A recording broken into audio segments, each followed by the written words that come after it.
Hello everyone and welcome back to episode 80 of the Knowing Wheel podcast. Yes, we return once more. It's the Japanese GP weekend, so we're back with a quick little preview show. Of course, we have definitely recorded this on Thursday before any of free practice has gone ahead and not on Friday morning because Jamie and I are busy people. But before we get into it though, how are we doing, Jamie? I'm good. Yeah, I'm not used to these morning recordings, but it's pretty good. I've had my coffee, so it's all right in my world. Good. Yeah, that's always reassuring. I mean, we say it's early. It is currently 9:30. It's not particularly early. It's not early at all anymore. And of course, yeah. I mean, if you're new around here as well and you're watching this on YouTube, wave hello to the camera, Jamie. Make sure you check out links down in the description below. We've got links, of course, to Bybit. It's on my chair and also on my hoodie today. We've also got links to Spotify. Definitely recommend checking that out. F1 Store as well. They've got still sales going on at the moment, so plenty to check out if you check down in the comments below. But yeah, massive thank you to all of you for the continued support. Episode 80 of Knowing Wheel. That means next time round, Jamie, is our Oscar Piastri tribute show. Are you looking forward to that? Yeah, we'll put the video footage upside down for that week. We will. That sounds like a perfect idea. But, of course, yeah, if you missed out Tuesday's show, even I should say, of course, where we went back and recapped all the action from the Singapore Grand Prix, would highly recommend going back and checking out. Today, we are just focusing in on the news that's sort of come around since then, and then, of course, looking towards Japan, placing our predictions for our own mini-leagues and things like that. But I guess the really big talking point, isn't it, this week, Jamie? The huge thing. The cost cap was going to be announced, and really, I mean, not to my surprise anyway, they've delayed it.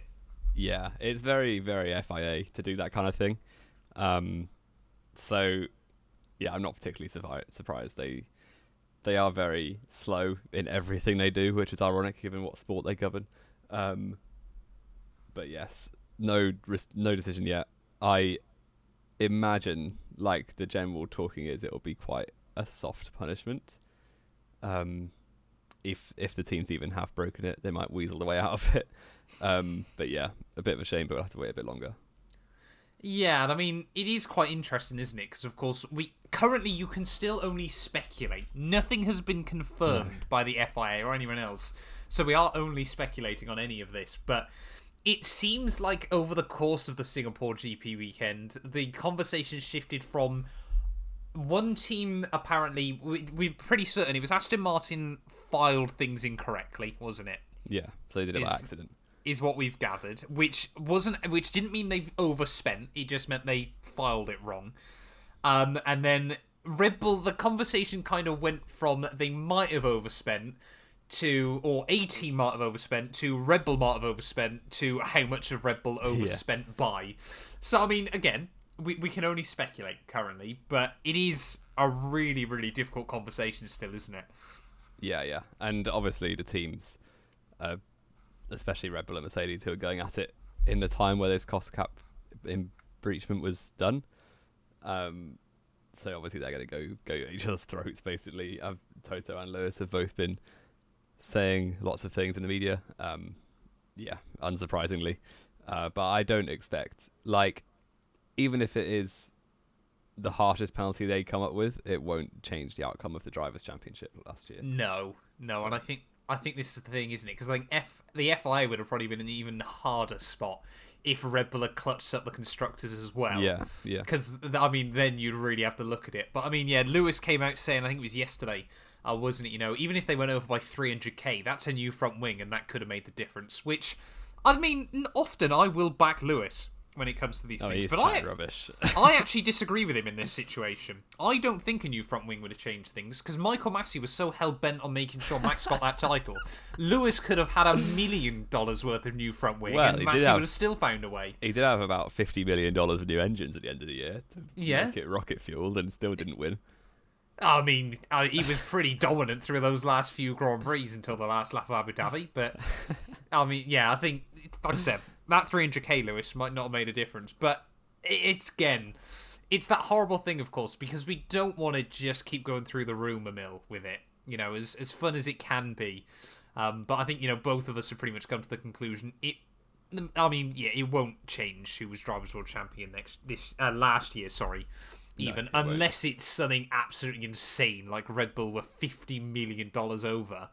But what I did love was the fact that apparently they had a different interpretation of the rule book.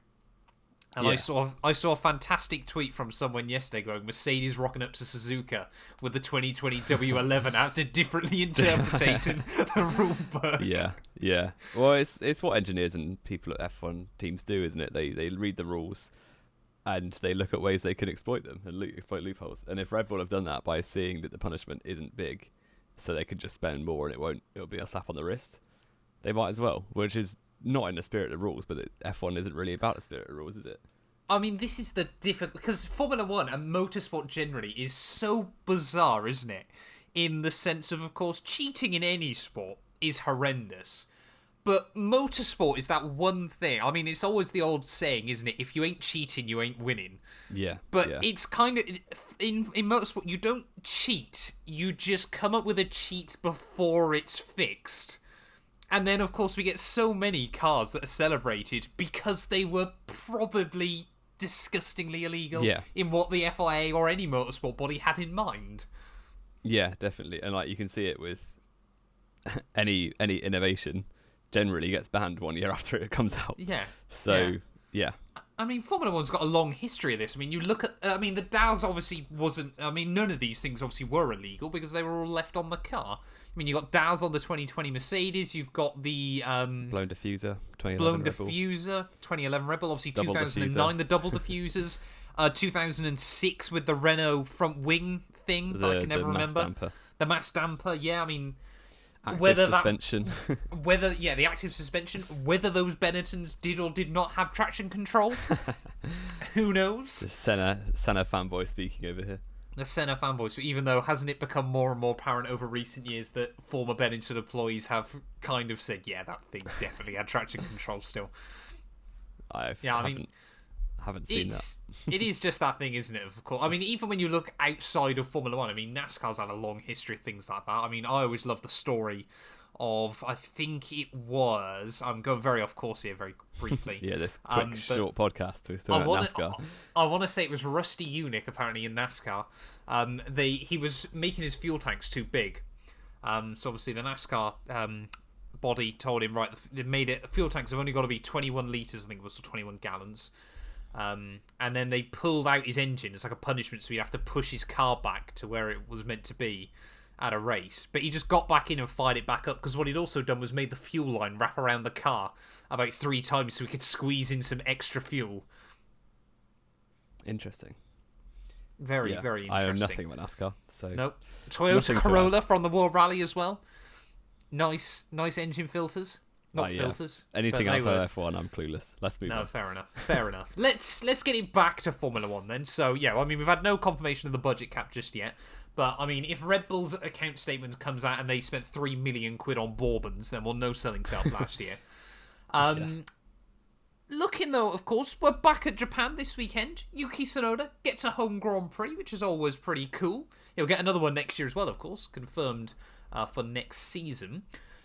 Should we jump into predictions, Jamie?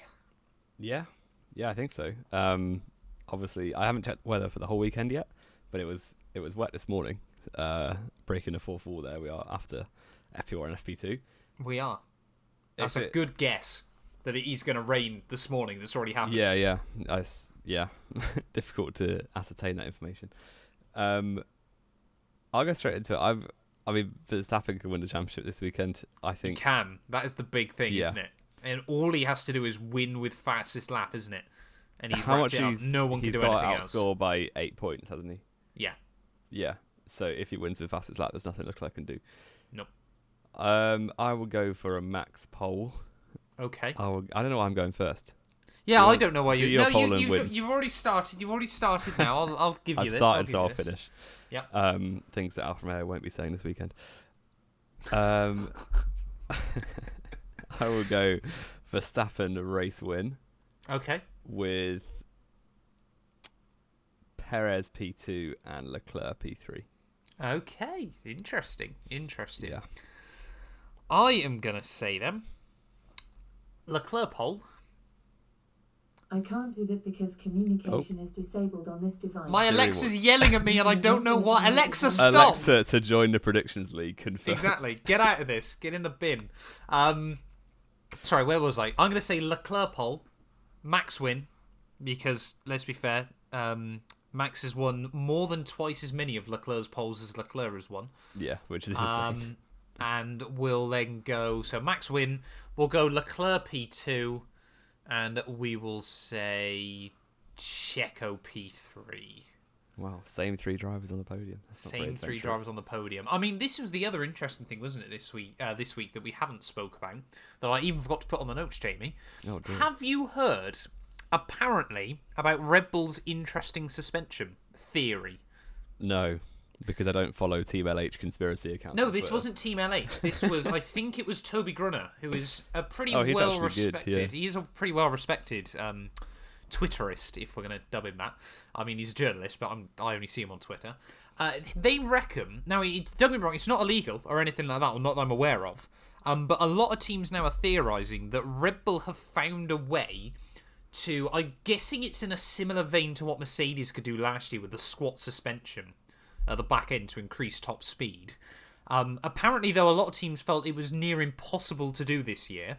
But more and more teams believe now Red Bull have somehow found a way to do it. And if that doesn't mean that Adrian Newey is just an alien, he is I don't know what is. Get it done, King Charles. Is he not already knighted? No, he's not knighted. He's OBE.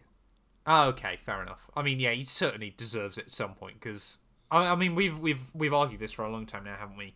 You can talk about drivers all you like, but Adrian Newey is probably actually the Formula One GOAT. I think it's fair to say. One of them, right up there, yeah. I mean, the man just sees the world in a different way, but apparently, yeah, that's why Red Bull seem so fast on the straights and don't seem to lose much through the corners, which, of course, Japan is a pretty high-speed circuit. Definitely, yeah. It seems like quite twisty, but all the corners, especially the modern cars, are near enough full throttle or light lifts. So having a high top speed is very useful. I mean, it does test a lot of different aspects of a car. I mean, I'm so happy we've gone back to SUZUKA again. I think it is such an iconic circuit as well, isn't it? Which I guess can lead us into our quiz in just a moment. But yeah, SUZUKA is just... I mean, it's got so many memories, doesn't it? I think this thing... I mean, Formula One did like a top 5 moments from SUZUKA, and they couldn't even fit in Alonso going around the outside of Michael Schumacher. No, yeah. Which goes to show just how many memories this place makes. But speaking of memories then, Jamie, there have been, if you include this weekend, 13 title deciders at the Japanese Grand Prix. Including this weekend? Including this weekend. So 12 others. Can you tell me the year and which driver won them? I'm going to give you a minute and a half. Are you ready? Okay. Yeah. Let's go. I think the most recent was 2011. Yeah. And that was Vettel, obviously. Yeah. This is going to be hard. SUZUKA. 06. No, that didn't decide it, but it basically did. So not 06. I had that on my list, so I'm taking that off. Well, it gave Alonso a 10-point lead, but he didn't win it there. I'll just go to the others. 89 and 90. 89, Prost 1, 90, Senna 1. Yeah. 96, Hill 1. Yeah. 97 was at Jerez, never mind. 2000, Schumacher. Yep. Oh, one of Häkkinen's, I think, was at SUZUKA. Which one? I'll go for 99. Okay. Or 98. Can I just say both? You can say both because they're both on there. Oh, great. No, I don't think any in the 2000s. A lot of them are into Lagos or like France and Belgium for Schumacher. This is extremely difficult. There's 12. This is mad. How long have I got? Not long. 10 seconds. Oh dear. That's really hard. There's been 12. It seems like such a high number. Yeah, I think. 3, 2, 1. Time is up. I mean, you did pretty well there. You did pretty well. I think you got. It was actually only 11, like you said, because I got 06 wrong. But you got 7, which is pretty good going. Okay. I feel like, am I missing anything obvious or? 1976, James Hunt. Of course, wasn't Suzuka. That wasn't. You said The Suzuka, Japanese did you GP. not? Japanese GP. It all counts. Oh, I thought it was just Suzuka. Wow. I mean, let's just be honest with the viewers quickly. We were actually going to start this show about 20 minutes before we originally did, and I forgot I had to do a quiz, so Yeah. I kind of panicked through this. True. So a couple of them might not be spot on, because what kind of quiz is a quiz without not being factually correct? I had 03 Schumacher. 03? Really? I didn't know. Yeah, 03 is a Between him and season Kimi still. I don't have much knowledge about, unfortunately. If I remember correctly, it was still between him and Kimi in 03, going into Japan. Final race of the year. No, it might have been settled at USA. Wow. No, it can't have been. No, I'm Kimi looking. was 9 points behind. Oh yeah, it was Wait, 9 no. points. Well, no, was it? Yeah, It was 9 yeah, it was points. 10 points for a win as well. So 10 yeah. points for a win. So that was. Thank you very much. See. I then also had 1988, but that was always because the weird drop rounds were bizarre. Oh, okay. Well, That was I'm it, happy Senna. missing that one Why are you happy missing that one? because it's bizarre drop rounds void the quiz. So Drop rounds void the quiz, do they? yeah. And then the last one I also had was 1991, which I'm just going to quickly double check. 91. 1991. So none of the I didn't miss any iconic ones, which I'm happy about. No, that's 1992. I was going to say Nigel Mansell definitely didn't win the 1991 world title. And 1991, if I'm not mistaken, Senna as well also wrapped up that. Oh, he was so far ahead. Nah. No, it's not been a successful quiz this week. Oh no, Right. wait. I was looking at the last race after Japan. Wait, after No, Spain. it was still over, I think. No, yeah, it wasn't. No, you're right. I was right. Yeah, Of course after I was Spain. right. I should After never have Spain, doubted myself. He was only 16 points ahead. There we go, see? And Nigel Mansell, that long-forgotten P2 in the championship that year, after dominating much of the summer stretch. I don't know about disqualification in Portugal before I get controversial. Well, there we go. The Mansell fans in the comments. All those Nigel Mansell fans, let me know. Shout out down there if you're a big fan of the mustache. I remember someone that I used to work with. I was talking to our good friend Kane about Formula One once. Nice. And she said, "Yeah, I like Formula One. My favourite driver." She said, "Yeah." She was trying to make conversation with us, bless her. She said her favourite driver was no, Kane does not. I don't think he could be. She said, "Yeah, Nigel Mansell was her favourite Formula One driver. I think it was slightly out of date, but you can't argue against the mustache." Bless him. Fair enough. We have certainly gone on a bit of a tangent there. Let's discuss them because we can. FP1 and FP2, Mr. Jamjar. Mm-hmm. FP1, Haas already looking to get rid of Mick Schumacher. I think he's made that choice a little bit easier for him. Big shunt, wasn't it? Very big. And he took a few seconds to think of something to blame that wasn't himself. What did he come up with? Aquaplaning around a corner without standing water. That's fair enough. So, yeah, Hulkenberg is returning. We heard it here first. Oh, he's not. There is no way Haas are going to bring back the Hulk. Why not? Why would they? Because he's a safer pair of hands than Mick. I'd honestly rather they put Ricciardo in that car. If they got the facilities for that. Well, Hulkenberg seems to believe he's owed the same facilities. Exactly the same, aren't they? Just two washed up people. I mean, I guess the other really interesting thing, wasn't it, was of course FP1. El Plan has been complete. I mean, Alpine next year will be championship contenders, won't they? The way Alonso does in terms of leaving teams just before they become good. Yeah. Like, we are genuinely tempted to lob a tenner on Esteban Ocon becoming world champion Have they next got year. a second driver yet? No. Put it on whoever that is. Not Jack Doohan. Yeah. Pierre Gasly. Oh yeah, I completely forgot Pierre's basically guaranteed to be going there, isn't he? Because that was meant to be confirmed this weekend, wasn't it? It's taken ages. It might still be this weekend, but at the time we're recording this, we don't know just yet. And then I guess the funniest moment, wasn't it, through free practice, was Latifi managed to get lost. Yeah. Bless his little heart. How do you... I mean, I don't get... Like, surely either this means he's doing no simulator time, has never seen any footage of Suzuka ever... Yeah. Which is, I'd argue, frankly, more alarming. How do you get... I could understand it at a new circuit or like Paul Ricard or something. How do you get lost at Suzuka? It's like, put it into perspective, me or you could drive, not an F1 car, we could drive a car around Suzuka in the rain without getting lost. having Yeah. never driven a lap there before. This is FP2, I think. Yeah. Where he's already done an hour of practice and then How gets How turned do you in way get too lost early. doing the same 3 miles for an hour and then still don't know where you're going? Yeah, it's pretty insane. But I mean, he's on his way out. surely he's checked out of Formula One now. You know, like, you must just be thinking, I'll trash a few more cars. Take out before I Joe a go. couple more times. Take out Zhou Guanyu a couple more times, because why not?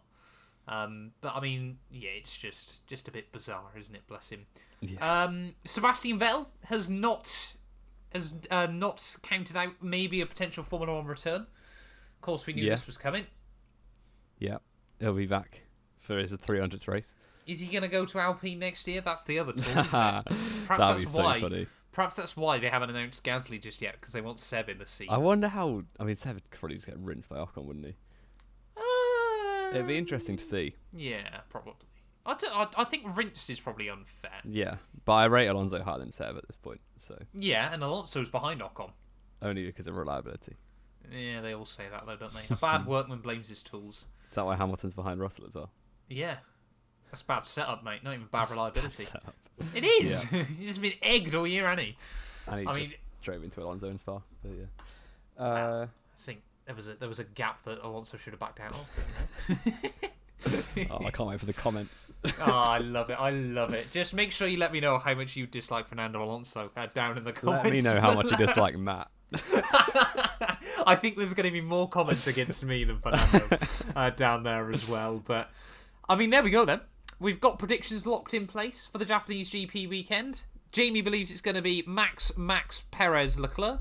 I believe it's going to be Leclerc Max Leclerc Perez. I completely didn't twig that you were going pole first. I was like, Ah. I believe it's going to be Verstappen 1, Verstappen 2. Yeah, not quite. Anything else to add though, Jamie, before we wrap this one up? I mean, it has been a disaster of a show, but good fun Do your nonetheless. fantasy football. Not fantasy football, fantasy F1. Fantasy F1? Yeah. Not Well, yours. we'll- I'm just telling the viewers. I'm saying. Yeah. Oh, right, okay, sorry. I was It's going an to say. early morning quali, so do it on Friday night. You do it Do today. it tonight. Do it right now. Yeah. Just fix your fantasy Actually, don't fix your fantasy teams, because I am Make it getting worse. absolutely hounded currently. Make your I fantasy think- teams bad. If I was recommending you to do something, I would say bring in Nicholas Latifi and Mick Yep. Schumacher. Yes, that is going to be the way to go this weekend. But thank you all so much for listening. If you have enjoyed, please do make sure you leave a like, get yourself subscribed, and we will return next week out with our Oscar Piastri tribute show that may or may not include a recap of the Japanese Grand Prix.